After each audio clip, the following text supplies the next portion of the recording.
time.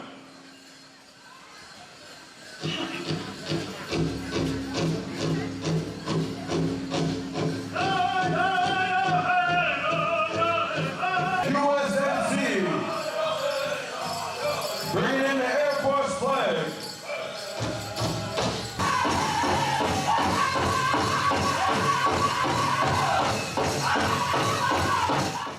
Ladies and gentlemen, boys and girls, people of all ages, I won't put you through that again. I'm sorry, that was extremely cheesy. I just had to do it. Right. I know. Anyways, I am Mike, and this is Mike Minutes. I want to thank you for joining me again. It's been a while, about a month. I was on vacation for a very small portion of that. Um, and I'm going to get into that in just a second. But your eyes did not deceive you. At the very beginning was a very amateurish clip shot by yours truly at Winnebago, Nebraska, the Ho-Chunk Nation, and it is the 157th annual homecoming celebration of War Chief Little Priest, and the 75 men and the sacrifices that they made. It has expanded a lot over the years. It no longer just incorporates the homecoming celebration of Chief Little Priest. They also acknowledge and recognize all who have served in the U.S. Armed Forces since that date and currently serving. Those who lost their lives, gave their lives for this great country and for the Ho-Chunk Nation. In fact, one of the things that was remarkable when you first go there, if you should go there, and I would recommend you do, it is really something to see. It's phenomenal. The regalia of the dancers, the intricacy, the complexity, the colors, not to mention the dancing and the competitions. It's absolutely fantastic. But just remember, it is a reservation, so be respectful. But one of the things I noticed when I first went there was how many American flags there are around the arena, around the property there. I mean, it really is patriotic and it's inspiring. Here are a group of people, not unlike any other tribe in the United States, and there are a lot, who not only lost their land, but suffered indignity and atrocities at the hands of settlers and, let's face it, white people. And here they are still celebrating the country that they lost and have very little left of. And they're very proud to defend it. I believe even in the statement they made in their booklet that they put out every year was that, if they didn't have people from their own tribe, much like any other tribe out there defending this country, there'd be nothing left to defend. So they have a very positive outlook on that, and it's really remarkable. And it's kind of humbling a bit to go out there and be amongst people who are still proud of a country that they pretty much lost. And it is saddening in a way. I'm not going to kid you. I didn't meet anybody who was mean or rude, but there was times when I could feel a little bit of tension, and it's well-founded. I do understand. I get it. So now that I've said that, just a little bit of brief history. So not only have they had this powwow for 157 years now, they've been having powwows since 1634. And I just want to read something to you real quick. Back then, it was on Dottie Island in Lake Winnebago, Wisconsin. Yeah, Wisconsin. Much like every other tribe in this country, they were relocated and they couldn't even get a portion of their original land back as a reservation. In fact, they had to relocate out to Nebraska, just outside of Omaha. But that was held in the last of September, the best records show, 1634, like I said. Back then, tribes in attendance. So there was 30,000 Winnebagos. That is a lot. Other tribes included the Dakota Sioux, Iowa, Otto, Missouri, Menominee, I apologize, Upper Mississippian, Illinois, and a few Shawnee. Some of their Winnebago chiefs, just for a little bit of context here: Good Thunderbird, Bad Thunderbird, Small Thunderbird, Big Thunderbird, Stormwalker, and Touch the Heavens. Always liked the names they came up with. At that time, too, there was a French commissary, Jean Nicolet, 10 French soldiers of fortune, 10 Huron guides, and 4 Jesuit missionaries. So as you can see, this has been a tradition that's not just something new. It's been something that's been going on for a long time, including those who were blazing the trails as settlers and even along the path of the Lewis and Clark Trail. But like I said, they had to relocate. Now they still do have Winnebago up in Wisconsin, but it's not an actual reservation. So it is kind of sad, but they do observe that area. It's kind of different how it goes on. Now, if you do head out there, like I said, please be respectful. Not a very big town, but there is a museum there, which you should take good interest in because the curator, Ben, he's taken great care and time to actually go through and get their ancestry and the actual history, artifacts, regalia, both current and old.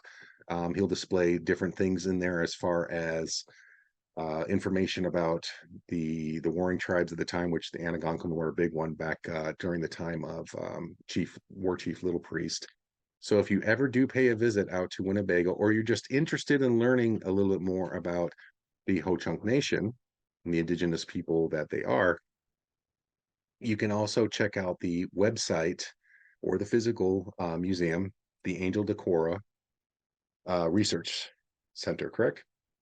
You can look that up online and you can find it. And like I said, the curator, Ben, has gone through a painstaking process of gathering so much information. In fact, one of the things he was talking about was how he was given the honorary title of No Chunk. And I asked, I'm like, at first, I'm like, well, that would be what I am. And it's like, no, that's not what you are. I am just a white person. But it is an honorary title, even though it doesn't sound like it. There's Ho Chunk, there's Half Chunk, and there's No Chunk. And it's because he has done so much for the tribe that they decided to honor him with that. And I think that was really outstanding. Now, when we were out there too, we decided to stick around through Sunday. They also have the Winnebago Reformed Church, which is a Christian church. And that was one of the things we did attend a service there a few years ago. Actually, it was 4 years ago now. The whole pandemic that wouldn't allow any outsiders in for a while, and completely understandable. That was a lockdown worldwide. But we decided to attend the Winnebago Reformed Church, a Christian church, and it was great. The first time I was there, about 4 years ago, one of the songs that they started with to get you up and moving was "If You're Happy and You Know It." And I thought that was cool and it was funny and it got to me. I'm like, all right, well, they get people smiling and going, and that's great. This time they had more structure. It was a different pastor, and he had an outstanding message for people. The one thing I do notice, though, and I wanted to bring up briefly, as well as taking the land away from Native American or Indigenous American tribes, there was a big push to take the savage out of the man. Um, save the man, kill the savage. And unfortunately, it did a tremendous disservice to not only the Ho-Chunk, but a lot of indigenous tribes nationwide. What they tried to do was remove their culture from them. And I really, one of the things I love about these different places in the world and different people is the culture that they have.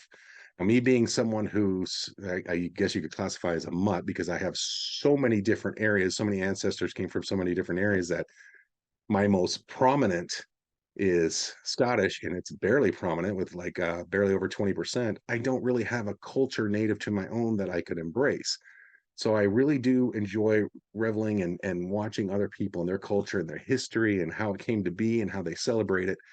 And that has been such a big disservice, especially with people like the Ho-Chunk Nation, is they took in order to introduce Christian religion to them and to civilize them, they took and removed the culture from so many of the younger generations back then, that you have things like their language has suffered, their ideals, their practices, simple things like even their history has suffered. And to me, that is a tremendous injustice.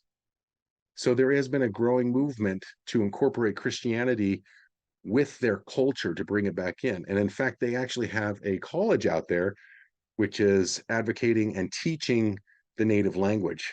Because that was one of the things I wanted to see. When we're out there driving around, the street signs have the English name of the street, but it also has their native tongue. And I'm like, how do you pronounce that?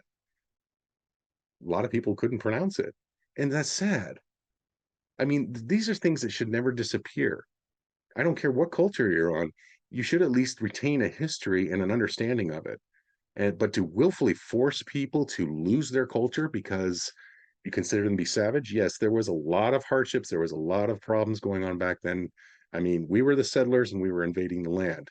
It was expected they were going to fight back. But to deem, instead of working with them, to come to an agreement, to try and wipe out every identity that made them who they were, that was a tremendous injustice. However, on a positive note, uh, like I was saying, there is a growing movement to incorporate Christianity and incorporate their culture into this. And this is a passion that me and my wife have. She is part Ho-Chunk, and her family comes from the Ho-Chunk Nation. This was something that was a desire to witness to more of the Ho-Chunk Nation, to bring Christ to them, to, for salvation, and not to at the expense of eradicating their history.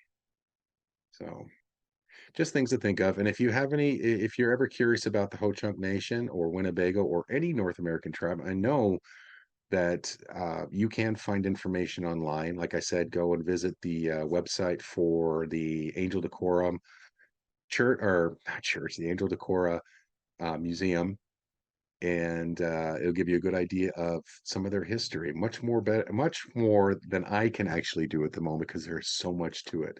And you can also find videos of the this last powwow, including previous years, and give you a good idea of what it's like out there.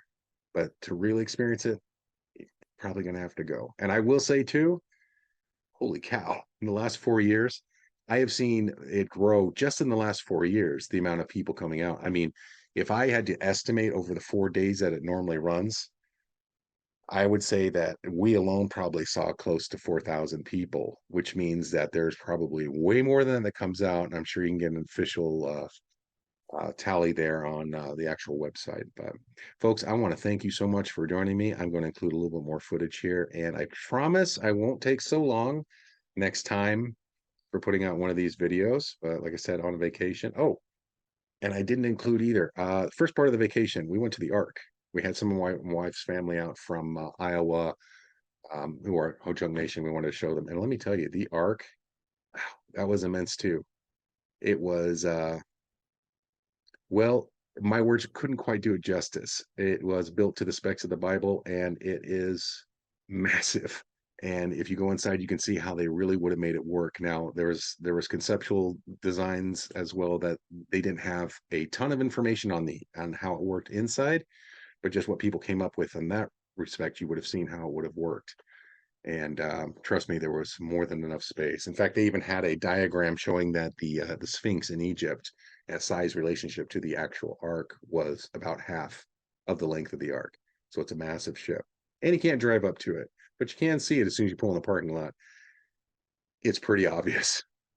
Anyways, folks, you have a great day, and I'm so grateful. We will talk to you soon, and I promise no more cheesy intros. Maybe. You guys have a great day. God bless. Let's make some noise for the Battle of the Muscles. Southern Boys.